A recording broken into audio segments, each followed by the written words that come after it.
uma perspectiva mais integral, ele passa a entender que a violência ela tem aí ela é causada por condicionalidades múltiplas, históricas, regionais. Então, quando eu ouço aqui, no início da abertura da mesa, a nossa excelentíssima juíza trazendo inúmeros casos que passam pelo tribunal apenas na vara onde ela é titular, inúmeros casos de violência, eu imediatamente me pus daqui a fazer uma escuta que pudesse pensar quais seriam as multiplicidades condicionantes para que esses casos acontecessem desse modo.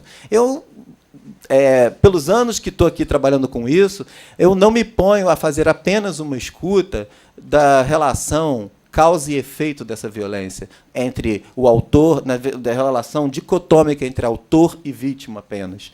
Isso não que isso não seja importante, mas isso também é um fenômeno sócio-histórico daquela relação, do engendramento do modo de interação daqueles sujeitos, da produção de subjetividade ao entorno daquela relação, seja familiar, seja de fraternidade entre os amigos, que, de alguma forma, produz efetuações de violência. Mas, imediatamente, me interessa muito essa multiplicidade das condicionalidades causais, mas também entender a complexidade dessas relações afetivas, familiares e sociais que vão, de algum modo, se engendrar no desenvolvimento peculiar daqueles sujeitos em questão. No caso de crianças e adolescentes, como a própria lei, como o próprio Estatuto da Criança e do Adolescente preconiza, e em situação peculiar de desenvolvimento, que merece entender esse processo em como ele está se dando mais do que em outros momentos da vida humana. Então, nesse sentido, nesse momento, nós já entendemos que a atenção ela se dá em rede qualificada de proteção. Uma rede qualificada, mas uma ação em rede. Uma rede entre os órgãos do sistema de garantia de direitos, onde não se perde de preocupação a garantia e a efetivação do princípio da proteção integral.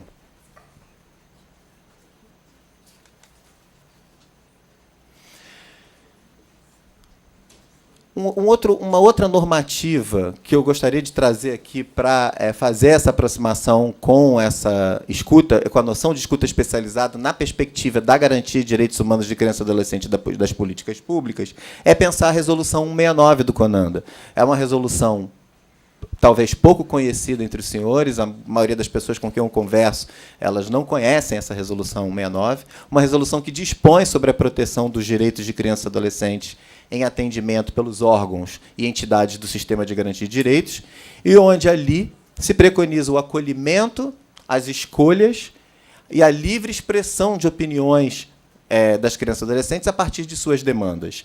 A consideração das peculiaridades da criança e adolescente em seus processos de desenvolvimento e se institui pelos marcos conceituais ético-políticos que proporcionem a privacidade de modo a preservar a integridade física, psíquica e moral dessa criança e adolescente nas escutas que estão sendo feitas. E pensando essas escutas, essas práticas, não como práticas isoladas para se reportar ou para se lidar com as situações e com as alegações de violência, mas tendo como muito importante a análise dessas escutas das crianças e adolescentes numa perspectiva transversalizante, com a análise das escutas também feitas aos familiares, aos responsáveis, aos autores da violência. Então, senhores, eu venho aqui trazer uma reflexão fruto de um processo coletivo amplo, histórico, em que o campo dos direitos humanos de criança e adolescente traz, onde a gente precisa avançar de uma lógica setorial, de uma lógica unilateral e pensar assim, termos, quadros e posicionamentos de profissionais em políticas públicas, psicólogos, assistentes sociais qualificados para fazer essa escuta da criança e adolescente, mas pensar uma escuta especializada em rede. Em rede, para instituir uma proteção integral e para se pensar que a gente se aproxime dessa proteção integral e que, de alguma forma, o eixo de atenção previsto aqui nessa normativa, ele precisa, de algum modo, estar articulado com o eixo de defesa e responsabilização da autoria das violências, o eixo de mobilização, de prevenção, de participação e protagonismo da criança e adolescente em seu processo sócio-histórico e de mobilização de toda a sociedade para entendermos, para além da questão exclusivamente da efetuação da violência nos modos de interação e nos modos de subjetivação. Obrigado.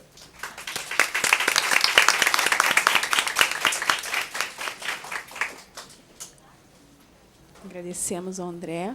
Nesse momento, passamos a palavra ao professor Antônio Augusto Pinto Júnior, professor do Departamento de Psicologia do Instituto de Ciências Humanas e Sociais da UF de Volta Redonda, coordenador do Laboratório de Estudos e Pesquisas sobre Infância e Adolescência e pesquisador colaborador da Universidade de São Paulo, doutor em Psicologia Escolar e do Desenvolvimento Humano e pós-doutor em Psicologia Clínica pela Universidade de São Paulo, que vai estar conversando conosco sobre o abuso sexual de meninos, revelando o discurso.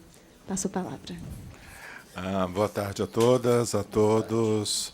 Queria agradecer inicialmente o convite, principalmente da Sandra, para participar, estar aqui com vocês. Inicialmente, só queria fazer uma correção. Aí no folder de vocês está abuso sexual de meninos revelando sentidos, né? Na realidade, eu opto por desvelar sentidos. E o objetivo, né, a partir do meu ponto de vista e também do referencial teórico, que é a psicanálise, para quem conhece, a psicanálise de orientação inglesa, winnicottiana, né, nós não procuramos revelar, porque revelar é velar novamente, né, mas sim desvelar os sentidos, tirar os véus, né, mostrar aquilo que está oculto. Então, eu gostaria de fazer essa observação, né. E esse trabalho, né, e a minha fala aqui, o lugar da minha fala não se centra, né, no ambiente jurídico, mas eu acho que também faz uma interface com o jurídico e com a instituição judiciária, mas eu falo daqui a partir do ponto de vista da psicologia clínica, né. Esse trabalho é fruto da minha tese de doutorado no Instituto de Psicologia, isso já há algum tempo. Acho que a gente não precisa especificar aqui, né, o tempo da defesa de doutorado, mas esse trabalho já foi publicado em livro. Quem se interessar e acessar o trabalho completo, ele foi publicado na editora Vetor, de São Paulo, né, sob o título Violência Sexual Doméstica contra Meninos. Né. A edição é de 2005. E então nós vamos fazer aqui, trazer esse recorte. O objetivo é justamente discutir uma modalidade de violência e de abuso sexual muito pouco reportado, né? Tanto na literatura quanto na prática, nos trabalhos de escuta e de assistência social, né? Eu sou aqui desde o início da tarde e eu só ouvi o tema do abuso sexual, colocando a mulher, né, o sexo feminino, na condição de vítima, né, e o sexo masculino na condição de agressor, de molestador, né. E nós esquecemos que também há inúmeros casos de meninos, né, de vítimas do sexo feminino, né, que sofrem abuso sexual. E o recorte que a gente faz não é do abuso sexual de forma geral. Nós trabalhamos com o abuso, esse foi objeto de trabalho, o abuso sexual intrafamiliar, ou seja, né, o abuso sexual doméstico, o incesto, o abuso cometido por uma figura da família, especialmente as figuras parentais. Né?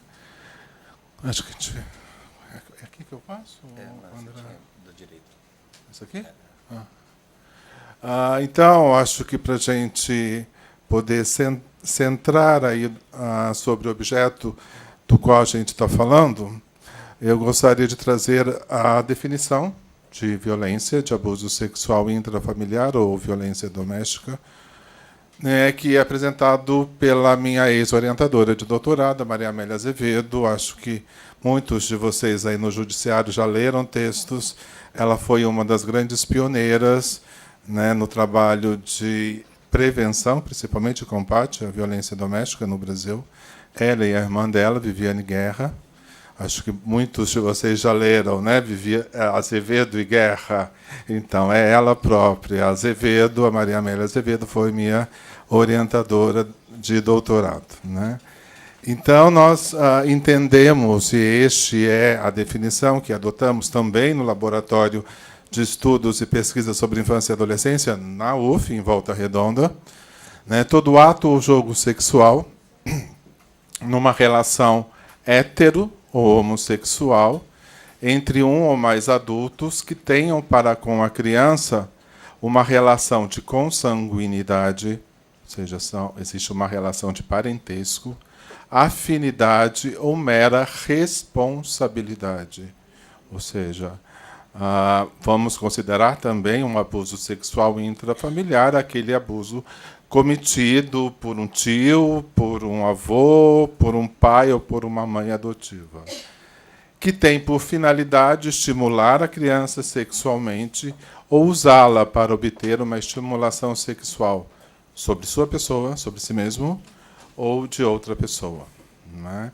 Então, nós estamos nos referindo aqui né, a todo ato ou jogo sexual em que a criança é colocada na condição de objeto sexual, objeto de desejo de uma pessoa no âmbito doméstico, no âmbito familiar.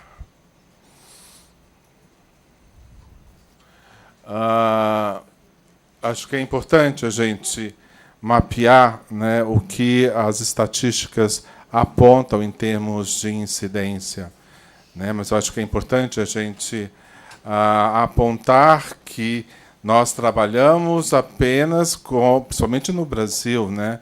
Existe um problema sério no Brasil. Nós não temos dados oficiais, né? Não há um banco de dados oficiais que apontem o número exato de casos de violência contra a criança, inclusive contra meninos, né? Então, o que nós trazemos aqui são pesquisas, né, ou estatísticas a partir de casos notificados, ou seja, que chegam à notificação no Conselho Tutelar, na Delegacia de Defesa da Mulher ou da Infância, né, e também de pesquisas acadêmicas, né? Mas um estudo mais amplo, né, que procurou identificar aí a prevalência do abuso em 24 países, um estudo de Bert, em 2013, aponta né, o índice aí, a estatística de 8% a 31% para mulheres e de 3% a 17% para meninos. Se nós formos pensar em termos de saúde coletiva, em termos, né, de epidemiologia, isso é um problema seríssimo, né? É muito grave, né? Mas há pesquisadores que apontam, e um deles é Finkelor, um pesquisador inglês, apontam que as estatísticas apresentadas, né, nas pesquisas internacionais, também nacionais, representariam apenas 10%, né, do total de casos de crianças expostas à violência, ao abuso sexual, especialmente à violência sexual intrafamiliar ou à violência sexual doméstica.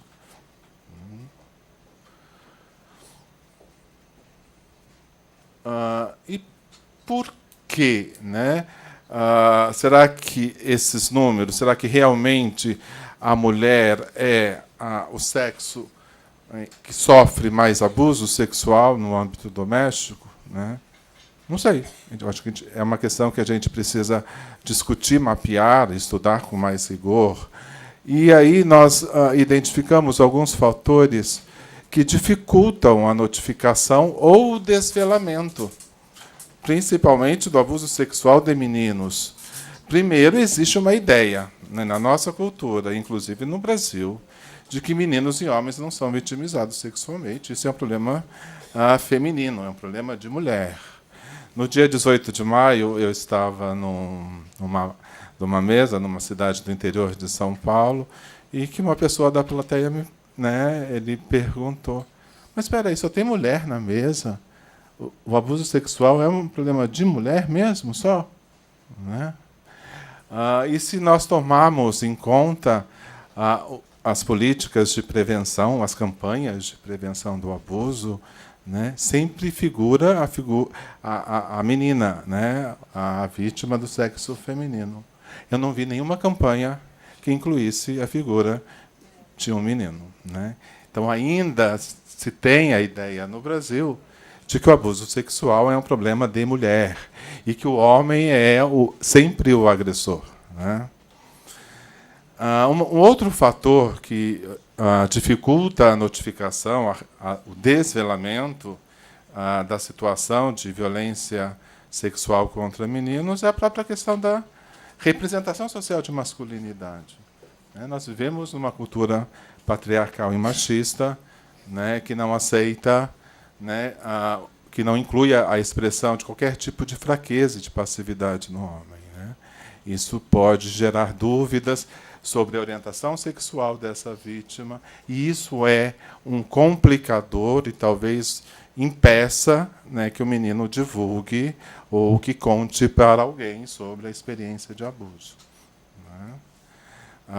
Uma outra questão também que precisa ser levada em conta é que é extremamente difícil para o sexo masculino, de forma geral, tanto para homens quanto para meninos, admitir que eles são incapazes de proteger a si mesmos. Né? Porque o menino, desde o início, né, desde quando ele nasce, ele é educado para ser forte, né, para ter poder, para ser o poderoso, ele pode resolver todos os problemas na sua vida, sem ajuda.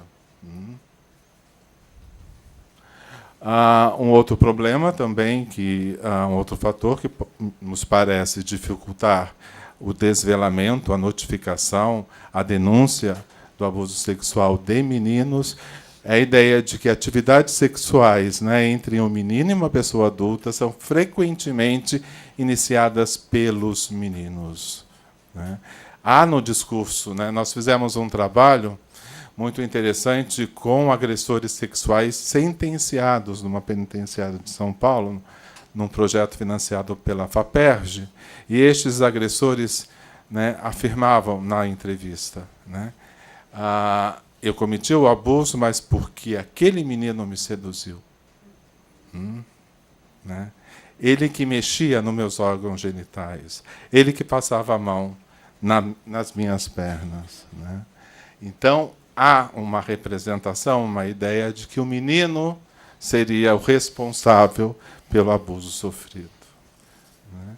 E há também a crença de que meninos são menos afetados negativamente pelos contatos sexuais com adultos. Né? E uma questão importante, que é a abordagem profissional. Né? Perguntas erradas em momentos errados dificultam a revelação, o desvelamento do abuso. Né? Então, se eu perguntar, né, para um menino ou para um homem, você sofreu abuso? Se ele não considera a experiência que ele viveu ou porque ele sentiu prazer, dificilmente ele vai classificar a experiência dele como abusiva. Né? Então, o profissional que trabalha com a questão, né, o profissional que faz a escuta, que faz o trabalho interventivo, ele deve procurar, né, utilizar as palavras corretas e tentando aí identificar a situação abusiva.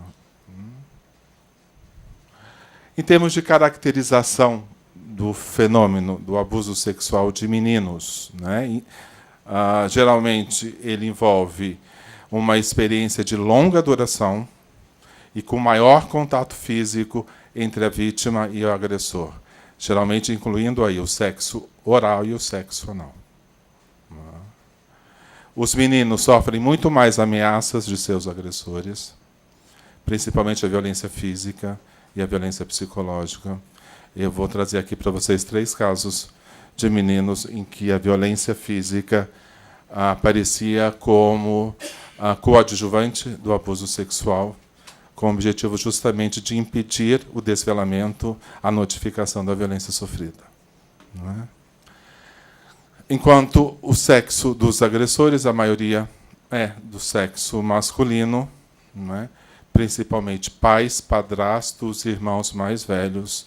Mas há casos de mães abusadoras, de tias abusadoras, de avós e avós abusadoras. Eu trouxe um caso, vou trazer um caso aqui para vocês, de uma tia paterna que abusava e praticava sexo oral com seu sobrinho de 4 anos de idade. Bem, enquanto caracterização, nós estamos tratando aqui da violência sexual intrafamiliar, ou seja, a violência que acontece no âmbito familiar. E nós temos 3 famílias, né? Nós podemos classificar as famílias em 3 tipos. Primeiro, a família homossexual, em que a figura do agressor, ou seja, o pai, apresenta histórico de relacionamento homoafetivo ou uma sexualidade latente. Não é? Ele é uma figura extremamente zelosa para com o cuidado com o filho, geralmente usa pouca violência física. O incesto costuma se iniciar na adolescência do filho e a mãe aparece aí como uma figura não protetora, não suportiva, mostrando-se cúmplice da violência e do abuso sexual. Não é? É nesse tipo de família que se localizam o perfil do pedófilo. Não é? E aí esse sujeito vai casa e tem filho justamente para usar posteriormente o filho como objeto de desejo. Nós temos as famílias promíscuas, né, que são caracterizadas por relações interpessoais caóticas, onde várias crianças, tanto meninas quanto meninos, são vítimas, são alvo do abuso sexual. Nós chamamos de família poliincestogênicas, né? Geralmente, o pai não vê nada de errado no contato sexual com as crianças. Eu atendi um caso em que o pai localizava na Bíblia a razão para abusar sexualmente dos filhos. E, nesse tipo de família, a violência sexual se inicia precocemente na vida das crianças. Né? São famílias caóticas, onde não há regras e não há limites. Né? E a mãe também dessas crianças não consegue exercer a sua função de proteção dos filhos. Né? E nós temos as famílias caracterizadas como violentas, em que a violência física é comumente empregada, juntamente com o abuso sexual. E o abuso ele é usado no sentido de obter controle ou punir os membros da família. A violência sexual começa precocemente também na vida dos filhos, né? E o filho, o menino abusado, geralmente se comporta de forma amedrontada e hostil, revelando frequentemente condutas agressivas, né, ou conduta antissocial. A mãe também é vítima da violência física e não consegue conter ou denunciar o marido de abuso sexual.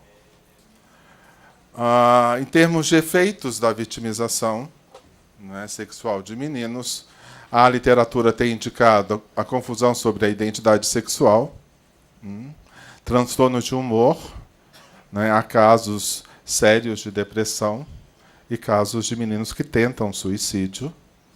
Né.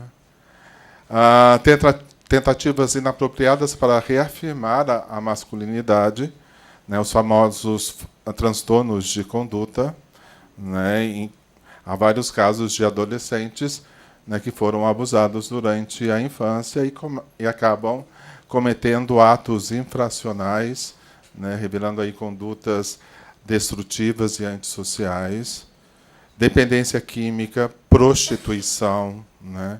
Há estudos que mostram que a maioria desses garotos de programa foram iniciados sexualmente pelos pais, pelas figuras parentais na infância. Né?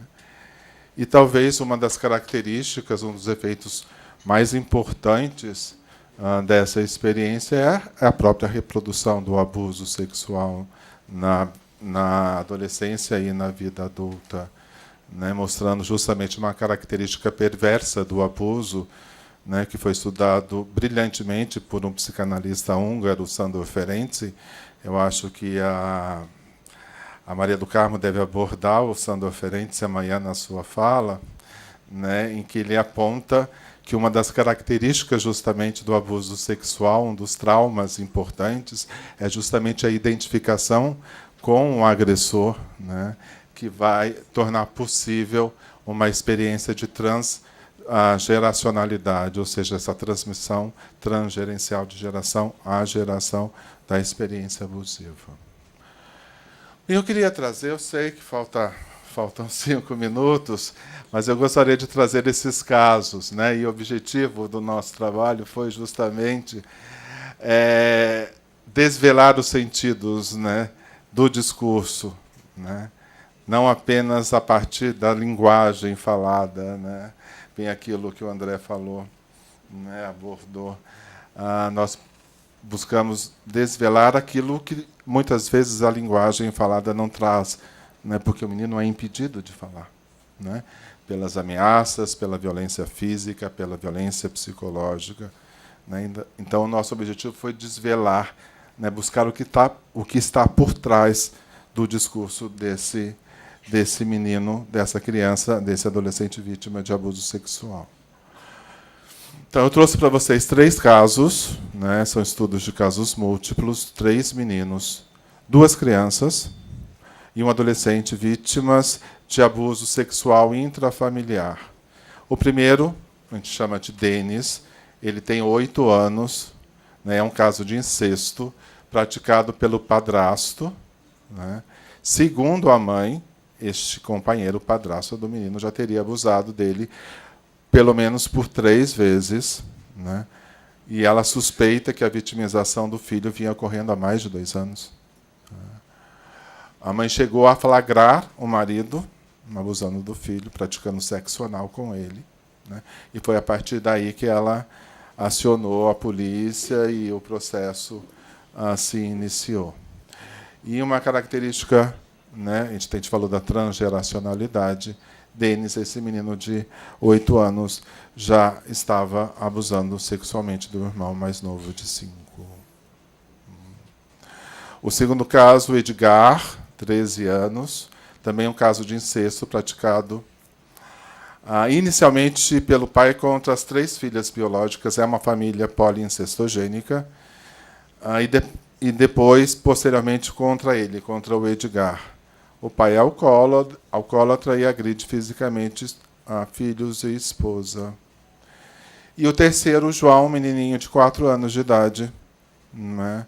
Um caso de incesto praticado pela tia paterna contra ele, né? Ela praticava sexo oral com esse menino na hora do banho.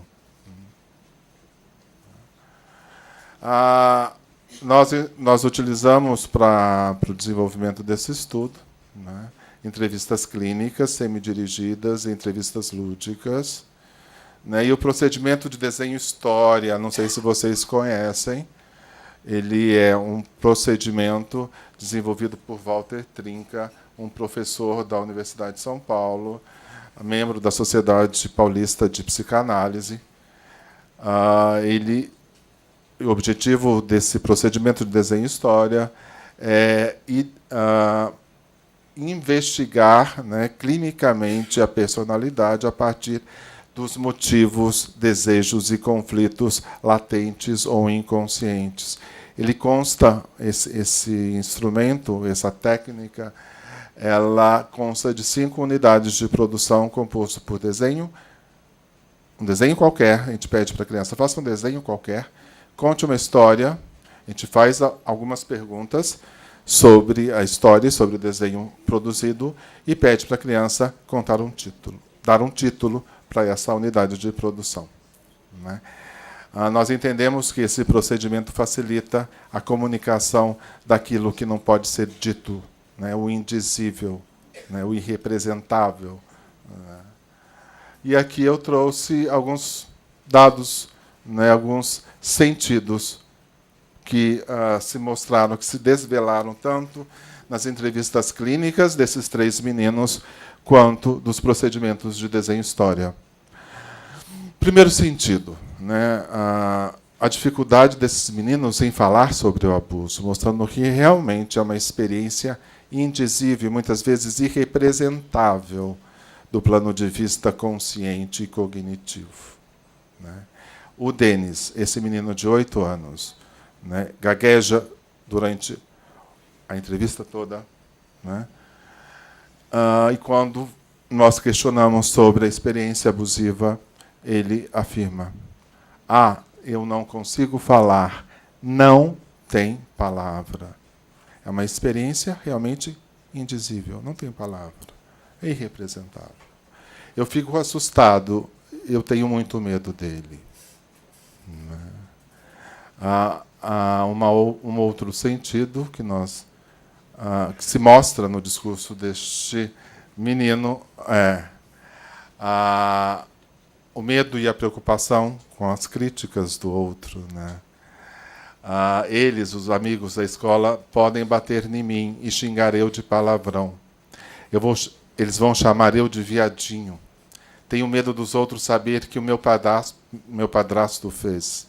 Senão, eles ficam espalhando para todo mundo. Algumas pessoas, eu acho, ficam espalhando.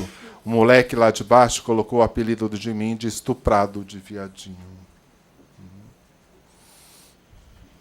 Tá indo. Vou mostrar o desenho para vocês. Acho que o desenho, né, para a gente identificar aí aquilo que ele não pode falar através da linguagem falada. Vocês estão vendo o desenho? É uma árvore, né, com frutos, e a história. Era uma vez uma árvore que estava nascendo as frutas, cheio de maçã. O sol estava nascendo e as nuvens param do lado da árvore. A árvore estava pequena. Depois ela nasceu, ficou grande. Acho que alguém plantou e não cuidou. Né? Essa fala é muito interessante. Esse sentido é bastante importante para a gente compreender. Alguém plantou e não cuidou. Né? Mostra justamente a representação dessa mãe não suportiva, né? Não protetiva. E aí eu pergunto, né? Quem plantou? Uma mulher plantou. Por que essa mulher não cuidou? Acho que ela não jogou água. Aí deu uma chuva, molhou ela e cresceu ela. Título da história: A árvore abandonada que cresceu sozinha.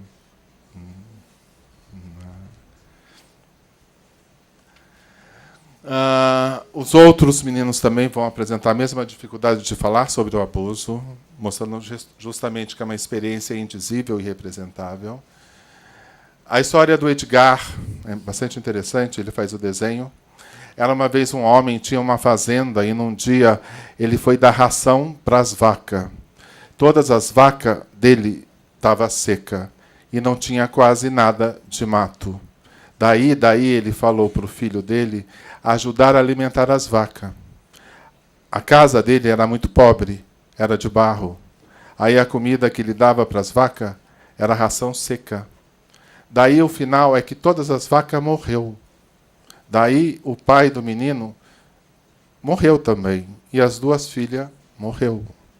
E a mãe tinha morrido também. Título: A Fazenda Seca. Né? Essa ideia e essa representação nos chama a atenção justamente para uma experiência de mortalidade psíquica. Né? Uma experiência do abuso arrasa, né? O desenvolvimento, a vida emocional, o mundo interno do sujeito. Né? Só o último desenho. Do João, né? Esse menino de 4 anos que foi abusado pela figura da tia paterna, né? Quando ela ia dar banho nesse menino, ela praticava o sexo oral com ele. Veja, é uma garatuja, um menino de 4 anos, né? E a história que ele conta, acho que dá para vocês localizarem, eu não sei onde que é o pontinho aqui. Tem um vermelhinho. Aqui. Acho que dá para vocês verem aqui o peixinho, né? E aqui é a baleia. Um peixinho. Ele está nadando na água. Ele está sozinho. Olha uma baleia comendo ele. Olha a representação da oralidade, né? Ela é muito ruim. O peixe vai morrer. Você sabe quando a baleia morre? Quando a gente mata ela, ela morre. Quando a gente não tem poder, ela mata a gente. Título: A Baleia do Mal. Né? Mais uma vez, o sentido que nos aparece é justamente uma experiência de mortalidade psíquica, né? De angústia persecutória. Né? Então, como considerações finais, eu acho que os psicólogos, assistentes sociais devem pensar em estratégias. Como volta aqui? Em estratégias, outras estratégias para acessar esses sentidos, né? Essa fala e essa experiência. E a gente acredita que o procedimento de desenho-história é uma alternativa viável quando a criança não possui a linguagem ou é impedida de falar sobre o abuso. O abuso é concebido, sim, por meninos com uma relação assimétrica. Lembrem do desenho do João, em que existe um peixe grande e um peixe pequeno. As representações acerca da masculinidade, a identificação com o agressor, são responsáveis por sentimentos de culpa e medo, que impedem a comunicação e o desvelamento da violência sofrida. E uma questão importante, né, que ficou muito claro, né, no discurso desses meninos, né, nos desenhos desses meninos, é que o abuso sempre ultrapassa as marcas do corpo, né, e desencadeia traumatismos psíquicos que são extrajetados e expressos em formas de condutas violentas nos mais variados contextos da vida, revelando o caráter de reprodução intersubjetiva e transgeracional do abuso. Né? Aqui as referências do trabalho. Obrigado. Aí está meu e-mail. Desculpa.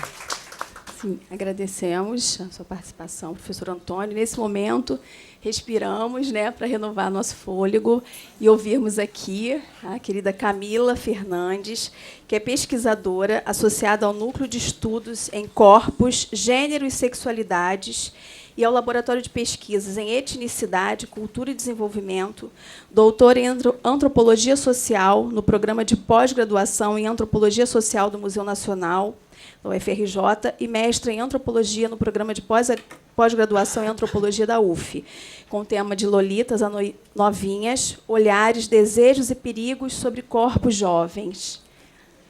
Boa tarde. Obrigada, mesa. Quero agradecer aos organizadores do evento, essa importante iniciativa, a honra de estar aqui. É sempre bom a gente sair do nosso grupo, né, a chave da interdisciplinariedade. É uma honra para mim. Agradecer a Maria Luísa, a Sandra e a todo mundo. Eu vou ler de forma dinâmica meu texto, porque eu não quero correr o risco de extrapolar o tempo e quero aproveitar o máximo a minha presença aqui. Essa figura popular da novinha, e aí por popular a gente não entende só associado a classes vulneráveis ou classes pobres, mas popular no sentido de que todo mundo se reconhece e reconhece, ela nos remete diretamente a Lolita, que é uma personagem da história do Vladimir Nabokov. O desejo sexual de adolescentes, de adultos por crianças, meninas, meninos e adolescentes permanece sendo uma realidade e é objeto de intenso debate em diferentes culturas, tanto ocidentais, como é o caso do personagem do livro, como em realidades como a nossa. É interessante resgatar que essa obra, escrita em 1955, em Paris, foi e ainda é alvo de muitas controvérsias. Uma das críticas dirigidas à história, ela diz respeito à centralidade da voz que o HH, que é o personagem principal do livro, tem, ao lado de um completo silenciamento sobre o ponto de vista de Lolita em relação ao que ela passou. É a partir desse gancho do desconhecimento sobre o ponto de vista de Lolita que eu pretendo situar a exposição desse material de hoje. É fruto da minha tese de doutorado que eu defendi em dezembro do ano passado. Na tentativa da gente se aproximar um pouco sobre como as novinhas enunciam suas ações e como essas ações elas são localizadas dentro de um contexto de acusação na moralidade local e também pelas instituições nas quais elas transitam. Essa pesquisa é resultado de um trabalho de campo que ocorreu no complexo de favelas do São Carlos e da Mineira, que são 2 favelas situadas na zona norte daqui da cidade. Nas minhas primeiras visitas pelas creches, casas de mulheres que tomam conta de criança, grupos de amigos, gestores de programas sociais e profissionais de instituições públicas, havia uma fala que era sempre reificada, não apenas nas instituições, mas também pelos moradores, de que os serviços públicos não dão certo porque, afinal, essas mulheres transam muito e não param de fazer filhos. Elas dão para qualquer um, têm filhos de forma inconsequente, não planejam a gravidez e, dessa maneira, elas geram uma demanda de atendimento impossível. Não tem creche por causa disso, não tem vaga na clínica da família, porque tem muita criança, tem muita gente para atender e o Estado não tem como dar conta. Outra variação dessa verdade é de que o fato de que as mulheres transam muito e têm filhos sem prevenção é porque aqui na favela tem muita gente para cuidar.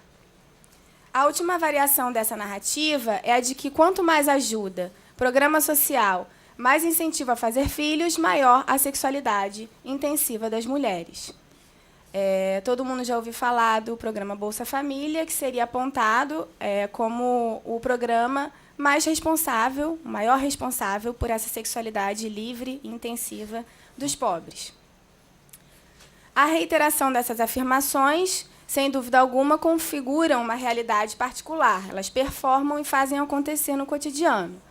De acordo com essa lógica, é incontestável o fato de que o problema da precariedade da política pública está radicado no sexo, mas, sobretudo, na sexualidade feminina, narrada como potencialmente compulsória e exagerada. Sobre esse fundo discursivo, me apresentaram a exemplificação dessas verdades. As pessoas me perguntavam, mas, Camila, você não vê? O que eu deveria enxergar é que essas afirmações elas perambulavam, materializadas, incorporadas no que eu comecei a chamar de figuras da causação, que é o título da tese. São figuras paradoxais do cuidado, figuras do equívoco e, frequentemente, figuras do escrutínio público. É sobre essa figura da novinha, como pessoa, mas também como universo de sentidos e símbolos que a gente pretende encaminhar a apresentação. Essas novinhas elas não devem ser lidas sozinhas, posto que, na maioria das vezes, elas são relacionadas a 2 outras figuras femininas, que são as mães nervosas, mulheres que, na educação dos filhos, são consideradas violentas, e as mães que abandonaram, as mães abandonantes. São mulheres apontadas como aquelas que deram seus filhos a outras crianças. Nas narrativas populares, uma figura ela geraria a outra, guardando uma relação de causalidade. A novinha ela é precoce, transa cedo, engravida fora de hora e, quando vira mãe, abandona seu filho ou, quando cria, maltrata, já que não tem paciência porque ela não sabe ser mãe. Então, na tese, eu analiso a figura da novinha, mas em relação também com a mãe nervosa e com a mãe abandonante. Essa dimensão relacional da novinha ela é fundamental para entender a lógica de uma cultura que produz acusações em torno de uma suposta sexualidade errada, alimentada por mães que não sabem educar e filhas que não sabem se comportar. Essa mesma dimensão diádica do conflito intragênero entre mãe e filha, ela não por acaso ela aparece também no texto do Nabokov de Lolita, quando ele enfatiza que, ao lado do maníaco ofegante, se encontrariam a criança desobediente e a mãe egotista como produtoras dessa dolorosa tragédia pessoal. De volta ao campo. Essas novinhas não param de fazer filhos, dizem as mulheres mais velhas. Tá vendo? Depois abandona aí porque tem sempre gente para cuidar. Elas não querem homem trabalhador, não, só querem bandido. Elas não têm nada, só a roupa do corpo. Vai ali no mercado, rouba 1 quilo de carne e diz que tem as coisas. Outra interlocutora comenta: A culpa das novinhas engravidar é das mães que não ficam em cima. Não falam de sexo, não falam de gravidez e, às vezes, ficam felizes quando a filha fica grávida. Posta no Facebook e diz que vai ser vovó. Com os shorts curtos, as barrigas de fora, os corpos à mostra, são lidos na vizinhança e nas instituições como exibição de atributos corporais. Junto a essa tal exibição, soma-se o suposto protagonismo das jovens, resultando em uma atitude lida socialmente como de afronta.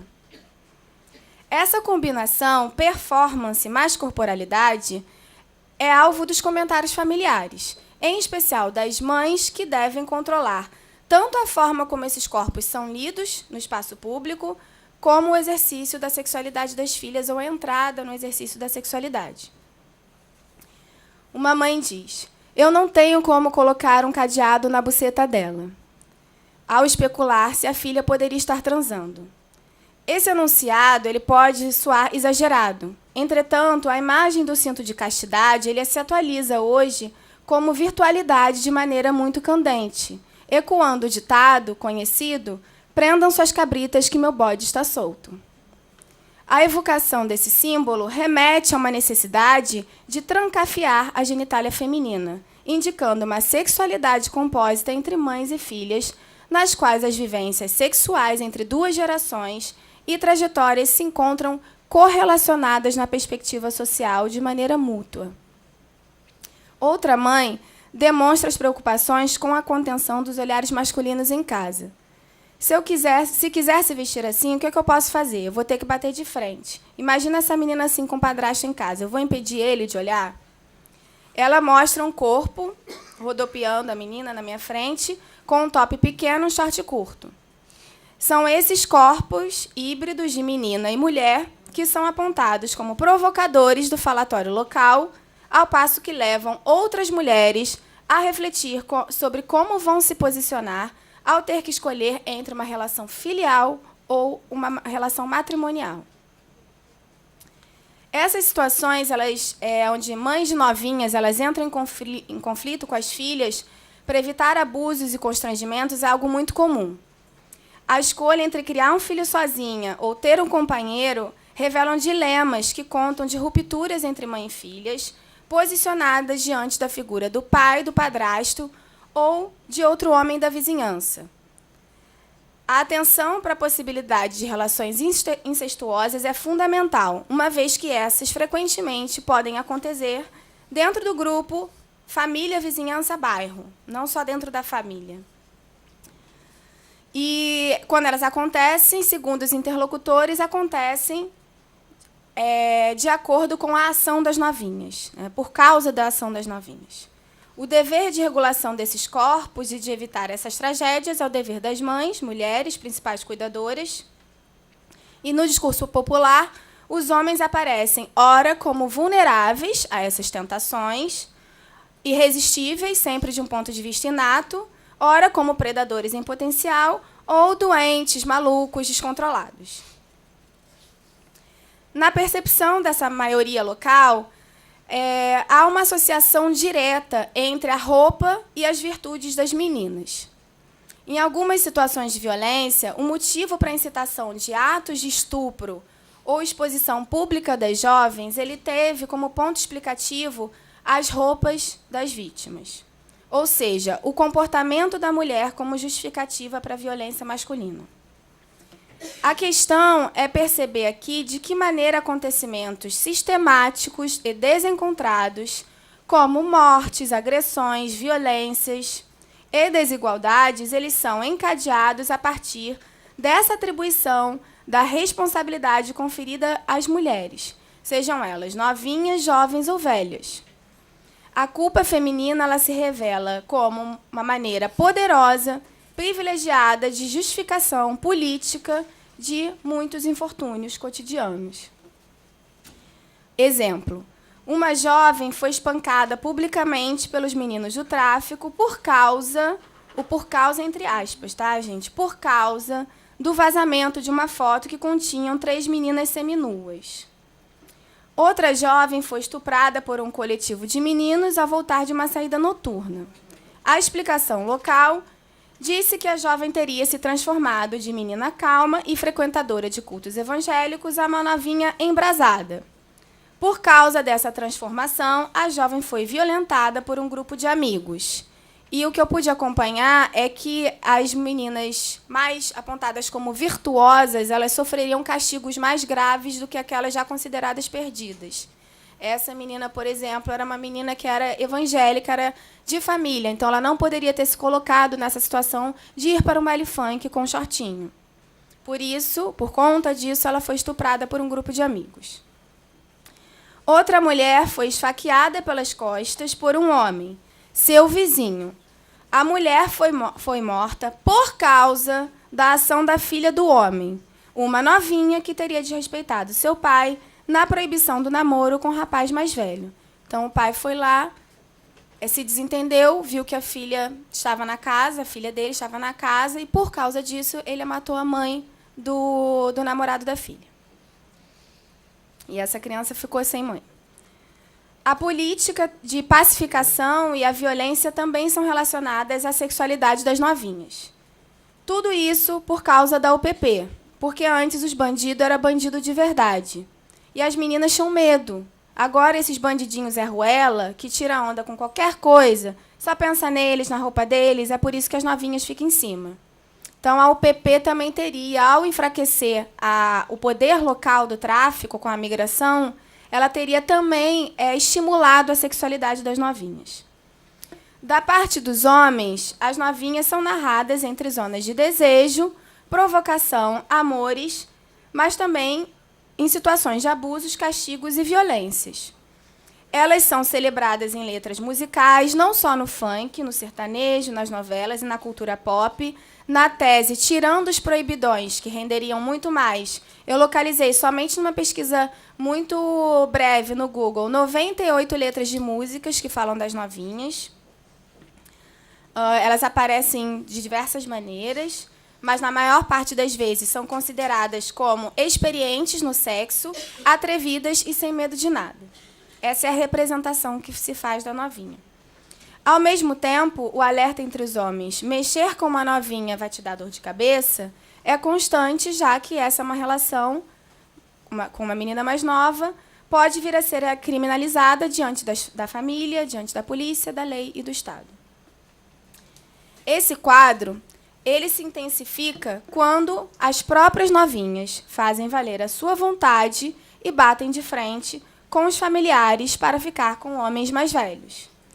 Mesmo que a ameaça da denúncia ao Conselho Tutelar ou à delegacia, através da categoria da pedofilia, ocorra, elas resistem e enfrentam as tentativas de regulação das suas vidas afetivas. É pedofilia, mas eu quis, na frase de uma menina que reage ao pai quando esse tenta levar ela para a delegacia. Então, na interação também entre os dispositivos de Estado, creches, escolas, as novinhas são narradas como problemáticas. Numa escola que eu fiz algumas oficinas, ouvi de uma professora que elas eram tudo aprendiz de prostituta. Outra profissional diz que elas têm prioridade pelo governo federal, é critério, quando a novinha é engravida, no caso. Muitas mães vêm reclamar com a gente que perdem vaga para a novinha, que é injusto, que elas fizeram tudo no tempo certo, esperaram para ter filho, enquanto que as novinhas engravidam e têm prioridade. De fato, com a escassez de vagas nas creches, isso causa uma disputa muito acirrada entre mulheres pobres que igualmente precisam dessa vaga. Uma creche no São Carlos, durante a pesquisa que eu visitei, tinha um cartaz na entrada digitada em folha 4, onde se lia proibida a entrada com top, sutiã e roupa curta, em uma explícita alusão aos corpos das novinhas e a forma como elas se vestem, né? Porque elas vão, veio de biquíni, veio suja de areia, olha só como é que anda. Bem, porém, mesmo tocando em diversas zonas de provocação, elas não deixam de afirmar o desejo feminino, o prazer no sexo ou de usar roupa curta. A veiculação dessas imagens nuas pelo WhatsApp é motivo contínuo de conflitos. O homem mostra o pau e fica como galinha, né? Uma novinha dizendo. A menina fica falada de piranha. Aquela ali, mandou a foto para o menino pelada no banho. O menino mandou para o morro inteiro. Ela ficou 1 mês fora do morro, mas não adianta. Voltou e todo mundo ainda fala. Mas os meninos que falam é inveja. No fundo, quer comer. O fato da sexualidade e ostentação não significa que tenham ou que possam usufruir de uma sexualidade libertária. Isso é muito importante de ser guardado. Como uma menina fala, eu sou moça, tia, por que eu ainda não dei? Porque eu me valorizo. Você tem que conhecer a Suelen, ela já deu para todo mundo. Quando a gente passa nos becos, entre os meninos, a gente não pode nem olhar. Eles acham que porque a gente está com essa roupa, a gente é vagabunda. No tempo que trocamos impressões, e após inúmeras conversas com elas, eu tive a impressão de que a sexualidade das novinhas é vivida com momentos de prazer na ostentação dos corpos no espaço público e na provocação dos jogos sexuais. Porém, com a manutenção rígida da virgindade como um modo de evitar a difamação. A coexistência entre essas duas dimensões conforma uma vivência de exaltação da sexualidade junto a práticas de regulação, medo e difamação dos desejos. A ostentação cantada no universo midiático, quase sempre de maneira hiperbólica, guarda relação com essa esfera onde os prazeres sexuais são vividos com conflito, escassez, contenção e dilemas morais. O que eu pretendi, portanto, a partir desses trechos, é, em primeiro lugar, mostrar que existe uma dimensão da exemplaridade a partir das novinhas, uma vez que elas são colocadas como tal e são apontadas como maus exemplos pela sociabilidade local e pelas instituições. O lugar da aparência corporal e sua agência, as performances de funk, a circulação de imagens no WhatsApp, como um agir comunicacional, são agenciadores de uma sexualidade ambivalente. Uma sexualidade que ora afirma o desejo feminino e da prática sexual, ora poluidora, uma vez que é apontada como aquela que desfaz família e desfaz potenciais alianças entre mulheres. Elas ocupam também uma posição limite, quando são enunciadas como concorrentes desleais ao competir com mulheres mais velhas e são colocadas como despertadoras de desejos ilícitos masculinos. Uma novinha, ela é percebida pelo entorno a partir da sua atitude. Porém, muitas outras mulheres e crianças, elas podem ser consideradas novinhas, independente do seu agir. Isso também é muito importante que seja dito. Ela pode ser uma adolescente mais velha, ela pode ser uma criança, ela pode ser até um bebê. Até um bebê, numa situação onde se tentam aproveitar sexualmente, pode ser taxado e classificado como uma novinha. O que demonstra que essa é uma categoria elástica e a forma como ela serve e ela é aplicada para se hipersexualizar qualquer tipo de comportamento. São também figuras da resistência, no registro da sexualidade, paradoxais, quando ocupam um lugar distinto do tipo de criança e adolescente que o Estado quer exemplificar a partir do ECA. Se elas são analiticamente exemplares, e, em termos populares, tidas como maus exemplos, elas também são contra-exemplos radicais da adolescência e da criança promovida pelo Estado. Assim, as novinhas são apresentadas como personagens de provocação. Essas acusações e apontamentos fazem parte de uma rede discursiva que opera conformando realidades no que o Foucault chamou de dupla moralidade sexual. De um lado, a culpabilização da prática sexual em coexistência com o estímulo à sensualidade e à sedução. É exatamente nesse ato que opera um mecanismo de atribuição de intenções e acusações, que confunde a ostentação da sexualidade com a intenção verdadeira no sexo. A novinha ser eleita como personagem provocador, eu já estou acabando, é parte de uma cultura que adora o corpo feminino, mas está pronto para cobrar as consequências da sexualidade errada que ele faz. Retirar a atenção sobre esses corpos, como provocadores de desejos ilícitos, é um primeiro passo para sair da lógica de atribuição da culpa às mulheres e crianças, do que recentemente se convencionou até de se chamar de cultura do estupro. Reconhecer a prática sexual de novinhas, oferecer as condições para que elas ocorram, com informação e esclarecimento, acrescido de debate sobre gênero nas escolas, seria uma das estratégias importantes para subverter essa realidade.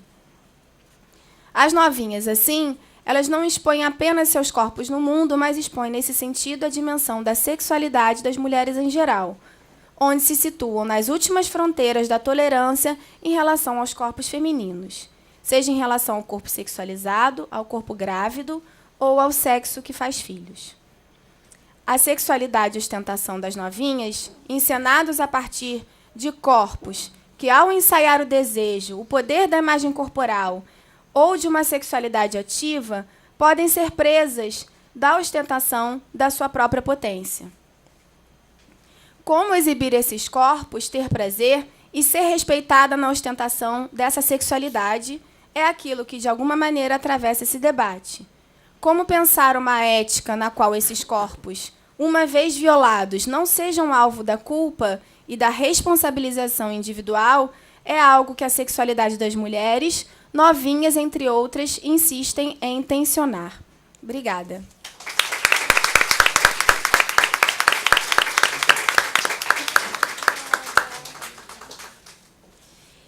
Eu agradeço a Camila e a todos da mesa. Aqui na mesa, eu ouvindo cada um, né, dos palestrantes e lembrando de várias situações, vários casos no depoimento, né, dos depoimentos que eu acompanhei. Né? Então, assim, cada uma das falas seria, né, uma conferência e para a gente poder debater. Eu espero e acredito que nós teremos outros momentos, né? Esse é um momento de ampliação, mas teremos momentos também de aprofundamento e de continuidade dessas reflexões. Então, nesse momento, nós agradecemos a presença de todos. Eu vou fazer a entrega dos certificados de participação. Aqui na ordem, André. Muito obrigada. Valéria.